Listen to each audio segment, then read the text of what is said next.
Party at سینٹرم، یہ party at سینٹرم کے نام سے یہ سیاسی جماعت ہے، انہوں نے عمران خان کو نوبل انعام کے لیے نامزد کیا ہے۔ عمران خان کو نوبل انعام کے لیے نامزد کیا ہے کہ عمران خان کی جمہوریت کے لیے خدمات ہیں، نوبل پیس پرائز ان کو ملنا چاہیے۔ تو یہ ناروے کی سیاسی جماعت عمران خان کو منتخب کر رہی ہے۔ اب ظاہر ہے پھر نون لیگ کے لوگ اس پر پروپیگنڈا شروع کر دیں گے اور کہیں گے کہ جی دیکھیں جی انہوں نے لابنگ کی ہے، انہوں نے پیسے خرچ کیے ہیں اور یہ پیسے خرچ کر کے یہ سب کچھ کرا رہے ہیں۔ جیسے امریکہ میں کہا جاتا ہے کہ جی انہوں نے کانگریس مین جو ہیں ان سے لوگ قانون سازی وغیرہ کرا رہے ہیں، جس کی میں آگے جا کے تھوڑی سی بات کرتا ہوں۔ قانون سازی کرا رہے ہیں اور یہ قانون سازی جو ہو رہی ہے وہ پیسے خرچ کر کے ہو رہی ہے، اسپانسرڈ لا میکنگ ہے، یعنی جو ولسن پر بھی الزام لگایا جا رہا ہے کہ وہ پیسے لے کر یہ سارا کچھ کر رہے ہیں۔ تو بہرحال ابھی یہ کہا جائے گا کہ جی سیاسی جماعت کو بھی شاید خرید لیا ناروے میں تحریک انصاف نے، لیکن بہرحال عمران خان کو نوبل پیس پرائز کے لیے نامزد کیا گیا ہے۔ اچھا، ایک اور تصویر آج کل بڑی وائرل ہے اور وہ تصویر جو ہے اس میں یہ شخص جو آپ کو کھڑا نظر آ رہا ہے اسے قاضی فائز عیسیٰ بتایا جاتا ہے کہ یہ قاضی فائز عیسیٰ ہے جس نے اپنا حلیہ بدل لیا ہے، بہروپ بدل لیا ہے۔ اور قاضی فائز عیسیٰ کے بارے میں یوں پوسٹرنگ کی جا رہی ہے ڈیجیٹل میڈیا پر کہ انہوں نے لوگوں کے تانوں سے، تنقید سے، جملے بازی سے اور ہوٹنگ سے بچنے کے لیے انہوں نے اپنا حلیہ تبدیل کیا ہے تاکہ وہ آسانی سے پہچانے نہ جائے۔ اب اس کے اوپر اگر ایک وہ یعنی آپ گزر جائیں گے تو کوئی دیکھنے والا شک میں پڑ سکتا ہے کہ یار یہ قاضی فائز عیسیٰ جیسا لگتا ہے، لیکن شاید یہ وہ نہیں ہے۔ تو انہوں نے اس طرح کا جو ہے وہ ایک روپ دھار لیا ہے۔ کچھ لوگ انہیں بہروپیہ کہہ رہے ہیں کہ جی وہ بہروپیہ ہے۔ اچھا، یہ بہروپیہ لفظی معنوں میں اگر دیکھا جائے تو وہ غلط بھی نہیں کہہ رہے۔ اس کی وجہ یہ ہے کہ بہروپیہ ایک ایسے شخص کو کہتے ہیں جو اپنا روپ بدلتا رہتا ہے، جو مختلف طرح کے روپ اختیار کرتا رہتا ہے۔ جیسے قاضی فائز عیسیٰ پہلے جمہوریت پسند ہوا کرتے تھے، پھر یعنی اور پہلے وہ جو ہے وہ اینٹی اسٹیبلشمنٹ ہوا کرتے تھے اور سمجھتے تھے کہ اسٹیبلشمنٹ کا جمہوریت میں، جمہوری حکومت میں کوئی کردار نہیں ہونا چاہیے۔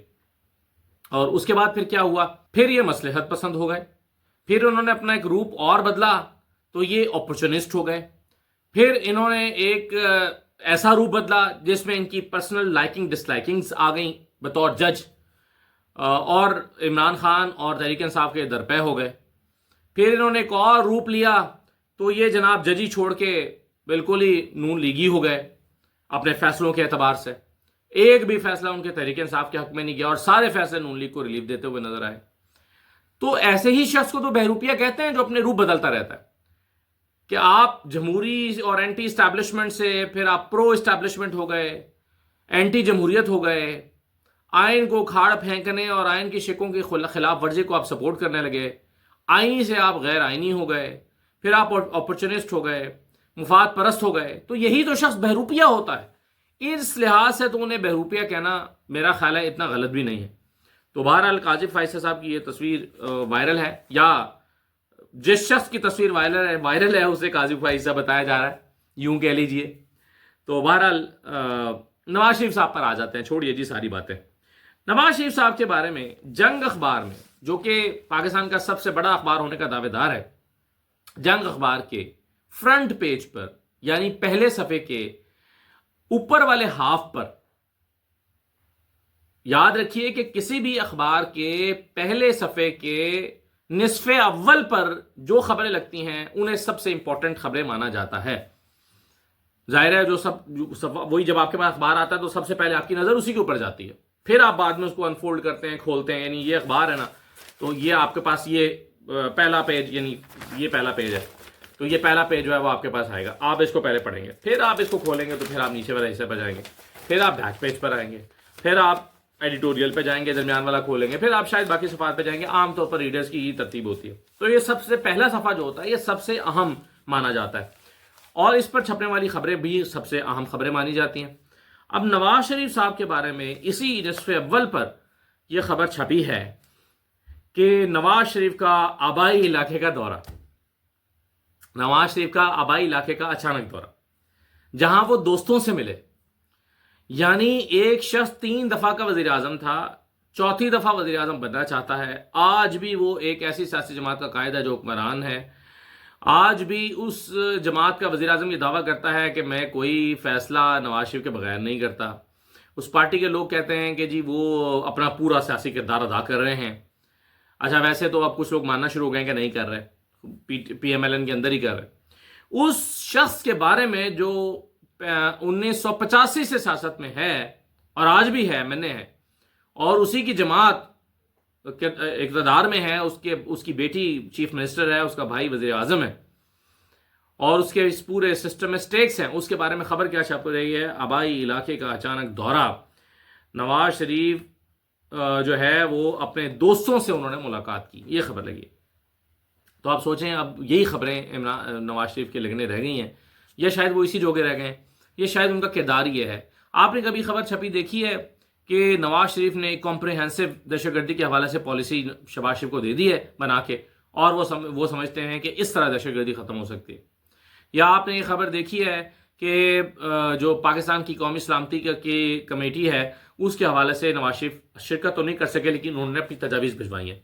کیا آپ نے خبر دیکھی ہے کہ جو شخص پہلی مرتبہ وزیر خزانہ بنا تھا, اور وزیر اعظم ہوتے ہوئے بھی ظاہر ہے وزارت خزانہ کا تجربہ ہوتا ہے, اس نے پاکستان کے معاشی مشکلات کو دور کرنے کے لیے چند ماہرین معاشیات کو گھر بلایا ہے, ان سے ملاقات کر کے کچھ نوٹس تیار کیے ہیں اور وہ شہباز شریف کو بھجوائے ہیں؟ کیا آپ نے اس طرح کی خبریں دیکھی ہیں؟ کیا آپ نے یہ خبریں دیکھی ہیں کہ نواز شریف صاحب جو ہیں وہ پاکستان کے گون اگو مسائل پر روزانہ وکلاء سے ملتے ہیں, فلاں سے میٹنگز کرتے ہیں؟ نہیں دیکھی.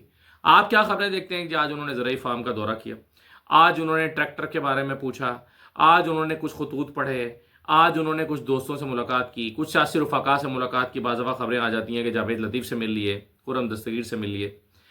آج یہ خبر آ گئی ہے کہ وہ اپنے دوستوں سے ملنے پرانے محلے چلے گئے.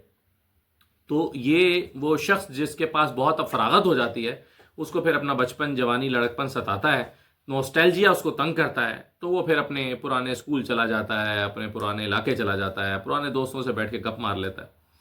تو یہ نواز شریف صاحب کے بارے میں خبر چھپی ہے. تو مجھے دیکھ کر افسوس بھی ہوا کہ نواز شریف کے تجربے کو بروئے کار ان کی پارٹی نہیں لا رہی, ان کے تجربے کو ان کے بھائی بھی بروئے کار نہیں لا رہے, اور ان کی جو سیاسی تجربہ ہے اسے فائدہ نہیں اٹھایا جا رہا. البتہ خواجہ آصف صاحب نے یہ ضرور کہا کہ نواز شریف طبیعت کی خرابی کی وجہ سے متحرک نہیں ہے. یعنی یہ تو انہوں نے مان لیا کہ سیاست میں وہ متحرک نہیں ہے, یہ تو وہ تسلیم کرتے ہیں. لیکن ساتھ ہی ساتھ وہ کہتے ہیں کہ طبیعت کی خرابی ہے. طبیعت کی خرابی کیا ہے اس بارے میں تو خبریں پچھلے دنوں میں موصول ہو چکی ہیں کہ جی طبیعت ان کی کوئی ایسی خراب نہیں ہے جس میں نہ وہ سفر کر سکتے ہوں نہ. ظاہر ہے اگر ایسی طبیعت خراب ہوتی تو پرانے محلے کا وزٹ کرنے, دوستوں سے گپے مارنے تو نہ جاتے. تو بہرحال نواز شریف صاحب جو ہیں ان کی اب کل مصروفیات ملا جلا کر یہی رہ گئی ہیں. میں جنگ اخبار کا ذکر کر رہا تھا. جنگ اخبار میں آج ایک اداریہ چھپا ہے.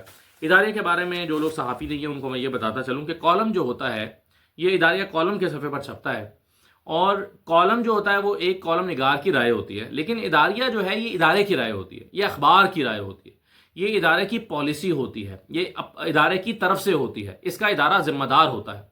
کالم نگار کے بارے میں تو ادارہ کہہ سکتا ہے کہ جی کالم نگار اس کا ذمہ دار ہے, لیکن یہ اداریہ براہ راست ایڈیٹر کی طرف سے لکھا جاتا ہے, یا وہ ایڈیٹر خود لکھتا ہے یا وہ کسی کو ذمہ داری تفویض کرتا ہے, لیکن یہ ایڈیٹر کی طرف سے ہوتا ہے. براہ راست اخبار اور ادارے کی طرف سے اداریہ لکھا جاتا ہے. جنگ نے جو 3 اداریہ شائع کیے ہیں اس میں سے ایک اداریہ ہے امریکی کانگریس میں پاکستان مخالف بل. یہ چند سطور کا, چند لائنوں کا یہ اداریہ میں پڑھ دیتا ہوں. ایک سیاسی پارٹی نے اپنے ہم خیال اوورسیز پاکستانیوں, امریکی میڈیا کے کرپٹ نمائندوں اور کچھ با اثر لوگوں کی وفاداریاں بھاری رقوم کے عوض خرید کر انہیں پاکستان کے خلاف استعمال کرنے کی جو متعصبانہ مہم شروع کر رکھی ہے, اس کی تازہ مثال امریکی کانگریس میں ایک انفرادی بل کی صورت میں سامنے آئی ہے جو پاکستان ڈیموکریسی ایکٹ کے نام سے 24 مارچ کو پیش کیا گیا. یہ بل جو ولسن نے جیمی پینٹا کی سپانسرشپ کے ذریعے پیش کیا. بل میں پاکستان میں جمہوریت کے فروغ, انسانی حقوق اور قانون کی حکمرانی کے حوالے سے فروری 2024 کے عام انتخابات کے بعد کی صورتحال کے بارے میں زہر اگلا گیا, اور امریکی حکومت کو تجویز کیا گیا کہ آرمی چیف سمیت پاکستانی حکام کے خلاف ٹارگیٹڈ کارروائیاں کی جائیں. جمعرات کو وزارت خارجہ کے ترجمان نے توجہ دلانے پر واضح کیا کہ یہ ایک انفرادی بل ہے جو امریکی حکومت کے سرکاری موقف کی ترجمانی نہیں کرتا, جو دونوں ملکوں میں باہمی احترام, مفاہمت اور ایک دوسرے کے معاملات میں عدم مداخلت کے اصولوں پر مبنی ہے. ترجمان نے کہا کہ پاکستان آئینی ذمہ داریوں, قانون کی حکمرانی, انسانی حقوق کی تحفظ اور آزادی اظہار پر پختہ یقین رکھتا ہے اور جمہوریت کو قوم کی ترقی و خوشحالی کی ضمانت سمجھتا ہے. انفرادی طور پر کانگریس میں پیش کیا جانے والا نام نہاد بل ایوان کی خارجہ امور اور جوڈیشل کمیٹیوں کے سپورٹ کیا گیا ہے. اسے امریکی حکومت کی تائید حاصل نہیں، نہ ہی اس کی پالیسی کی ترجمانی کرتا ہے. یہ بات تو یقینی ہے کہ کانگریس اسے مسترد کر دے گی، مگر اس سے بل مبینہ ڈیزائن کرنے والی پاکستان کی سیاسی پارٹی کے عزائم کھل کر سامنے آ گئے ہیں. ملکی معاملات میں ایک بیرونی طاقت کی مداخلت کی دعوت دینا ایسا فعل ہے جس کی ہر محب وطن شخص مخالفت کرے گا. اب اس میں 3-4 باتیں اس اداریے میں کہی گئی ہیں. ایک تو کہا گیا ہے کہ یہ سپانسرڈ بل ہے، یعنی اس کے لیے پیسے خرچ کیے گئے ہیں. اب ظاہر ہے ادارے کے پاس اس کے ثبوت ہوں گے. دوسرا اس میں کہا گیا ہے کہ یہ تحریک انصاف کے ایک سیاسی پارٹی نے اپنے ہم خیال اوورسیز پاکستانیوں، امریکی میڈیا کے کرپٹ نمائندوں اور کچھ باثر کی وفاداریاں بھاری رقوم کے عوض خرید کر انہیں مائل کیا ہے. تو اس کا مطلب ہے کہ اس اخبار کے پاس بھاری معاوضوں کی رسیدیں موجود ہوں گی، ثبوت موجود ہوں گے، تبھی تو اتنا بڑا دعویٰ کیا گیا ہے کہ تحریک انصاف کے لوگوں نے بھاری معاوضہ دیا ہے، اخباروں کو بھی، جرنلسٹ کو بھی، کرپٹ میڈیا پرسنز کو بھی اور کانگریس مین کو بھی. پھر وہ کہتے ہیں کہ یقینی طور پر یہ بل مسترد ہوگا. ہونے سے پہلے انہیں اس بات کا یقین ہے کہ یہ بل یقینی طور پر مسترد ہو جائے گا. پھر وہ کہتے ہیں کہ 2024 کے عام انتخابات کے بارے میں زہر اگلا گیا. ان لوگوں کی طرف سے یعنی کانگریس مین جو ہیں ان کا ذہن بنانے کے لیے زہر اگلا گیا 2024 کے انتخابات میں. کیا 2024 کے انتخابات ایسے انتخابات ہیں جس کی جنگ ادارہ براہ راست تعریف کرتا ہے یا سمجھتا ہے کہ ہاں یہ بہت ہی قابل تعریف انتخابات تھے 2024 کے؟ کیا یہ ایسے انتخابات نہیں تھے جو گھڑے گھڑائے بنے بنائے اور فارم 47 کے انتخابات تھے؟ کیا ادارہ یہ نہیں مانتا؟ تو زہر اگلا گیا سے مراد یہ ہے کہ 2024 کے انتخابات تو بہت شفاف تھے، لیکن اس پر جھوٹا پروپیگنڈا کر کے زہر اگل دیا گیا. تو یہ چند چیزیں حیران کن طور پر اس اخبار نے دعویٰ کی ہیں، اور آئی ایم شیور کہ ان کے پاس ان ساری چیزوں کے ثبوت موجود ہوں گے، تبھی انہوں نے یہ دعوے کیے ہیں. آخری بات یہ ہے کہ پیٹرول 1 روپے سستا، بجلی 1.5 روپے سستی، 1 روپے 71 پیسے بجلی سستی کرنے کی سفارش نیپرا نے بھیجی ہے. اب پتہ نہیں اس سے کم ہوتی ہے، یہ سے زیادہ ہوتی ہے، یہ اتنی ہوتی ہے. بہرحال 1 روپے پیٹرول سستا ہوا ہے، اور اتنے دن سے رولا مچا ہوا ہے کہ جی بجلی سستی ہونے جا رہی ہے، بجلی سستی ہونے جا رہی ہے، ریلیف پیکج آ رہا ہے بجلی کے بلوں میں. اب پتہ نہیں کتنا آتا ہے، لیکن نیپرا نے جو فگر دیا ہے، نیپرا نے تو 1 روپے 71 پیسے کی سمری تیار کر کے بھیجی ہے وزیر اعظم کو کہ 1 روپے 71 پیسے کی کمی کی منظوری دے دی جائے.